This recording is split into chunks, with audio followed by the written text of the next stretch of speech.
My poem is The Kraken by Alfred Lord Tennyson. It's on page 939 in your literature book. Take it there now. Below the thunders of the upper deep, far, far beneath in the abysmal sea, his ancient, dreamless, uninvaded sleep, the Kraken sleepeth, faintest sunlights flee, about his shadowy sides, above him swell, huge sponges of millennial growth and height, and far away into the sickly light, from many a wondrous grot and secret cell, unnumbered and enormous polypi, winnow with great arms the slumbering green, there he hath lain for ages and will lie, battening upon huge sea worms in his sleep, until the latter fire shall heat the deep. Then once by man and angels to be seen, in roaring he shall rise and on the surface die. Alright, so we're going to talk about Alfred Lord Tennyson. He was born on August 5th, 1809, in a place called Somersby, Lincolnshire. He was the fourth out of 12 children that his parents had, and his childhood was, he wasn't a very social creature. His father had a very large library, and he taught himself about poetry there. And he started, once he read it, he then wrote the poetry, obviously. Education. He attended Cambridge. This is where he met Arthur Hallam in a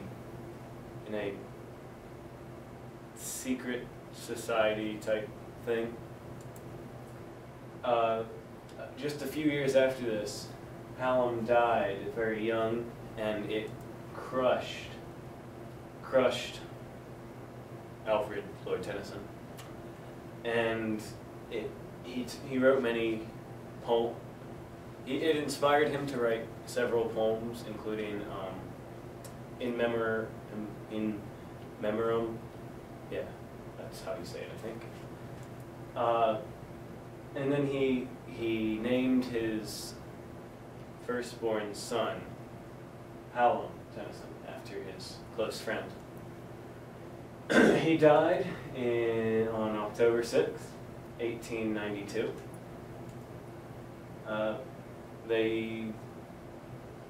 Modern science has told us that it was probably gout. Okay, now back to the Kraken. The rhyme scheme is A, B, A, B, C, D, D, C, E, F, E, A, F, E. Because, deep, sleep, sea, flee, swell, cell, height, light. Polypi, will lie, green, doesn't rhyme with anything. Deep, sleep, and polypi, lie, and die. And then deep goes back with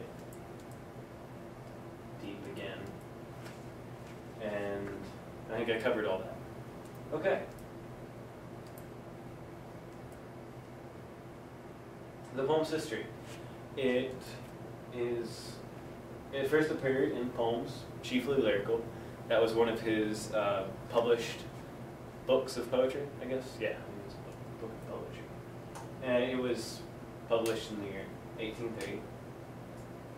And, alright, now to the poetry terms. Yay. Alliteration. Where is some alliteration? Alliteration like the Kraken sleepeth, faintest sunlights flee, about his shadowy sides, above him swell, huge sponges, that whole area right from 4 to 6 about lines. Good.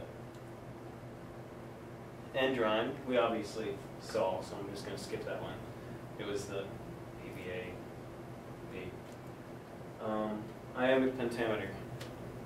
The whole thing's written in an iambic pentameter. Somebody define iambic pentameter for me. How about you? Iambic pentameter is 10 syllables. Every other one is stressed. So, below the thunders of the upper deep, far, far beneath and in the abysmal sea. Stuff like that. Okay, good. Imagery. How about somebody give me an example of imagery? The whole poem is imagery, but how about I get a couple examples? You? There's imagery all over, but about his shadowy sides, above him swell, and actually the one below it, too, or in front of it.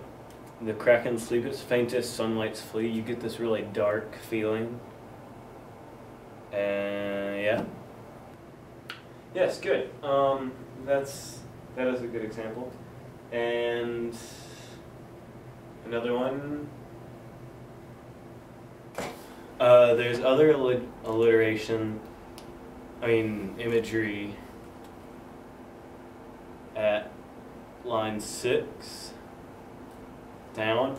Huge sponges of millennial growth and height, the sickly light, the unnumbered and enormous polypi. You just see lots of, it's really dark and you're underwater, you're like squids everywhere and like octopuses and things like that. Yeah. Okay, that's a good one too. Alright, let's continue on. Alright, now I'm just going to read it again. Below the thunders of the upper deep, far, far beneath in the abysmal sea, his ancient, dreamless, uninvaded sleep, the Kraken sleepeth, faintest sunlights flee. About his shadowy sides, above him swell, huge sponges of millennial growth and height, and far away into the sickly light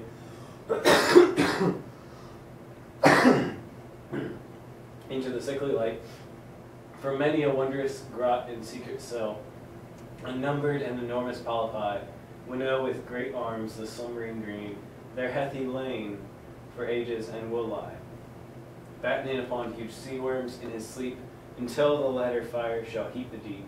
Then once by man and angels to be seen, in roaring he shall rise and on the surface die. Okay, so does anybody have any questions for me? No? Nobody? Not even you? I guess it just must mean my awesome teaching skill. I taught you everything you need to know. You don't even have any questions. Well, that's good. Alright, slideshow's over. Go home. Pack up. Go. Leave. Get out of here. Now listen, all my years of teaching, I've never seen something this creative and really teaches you, and I never would have even thought to do this. So I'm gonna give you 100 for this. Good job. I really like it.